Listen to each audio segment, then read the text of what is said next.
Hey there, we're dissecting 1 Peter and looking at some of the gold within. To continue from what we looked at yesterday, let's pick up in 1 Peter chapter 1, verses 14 through 16. As obedient children, do not be conformed to the passions of your former ignorance, but as he who called you is holy, you also be holy in all your conduct, since it is written, you shall be holy, for I am holy. We talk a lot about holiness at Manna Church, and the reason we do that is because the Bible does that. Holiness is this idea of separation, the good kind. Something holy is something set aside to God. It's special. And here, Peter is quoting Leviticus to reinforce to the church that we are holy. We are set aside unto God, different from the world and intended to be distinct. We live in the world, but we are not of the world.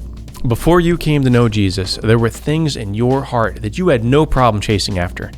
In fact, why would you deprive yourself of fulfilling whatever your heart desires?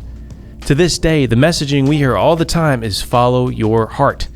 The only problem with that is that we live in a fallen world of sin. So that means not every desire you have is a good one.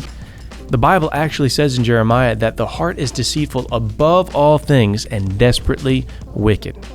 And unfortunately, those desires don't all just disappear when you receive Jesus. Instead, he takes us through a process of becoming holy. He calls us to choose the things of God and doesn't force us to make the right decision. And yes, you can be trusting Jesus for salvation, and yet it's hard to tell you apart from the rest of those who aren't. And that's not what God has for us. We are called to be different, to be holy. Why? Because God is holy and we belong to him. You can't put your trust in your own heart. It'll deceive you. But the good news is you can trust God. To whatever extent you're getting the Bible inside of you, keep doing that and more.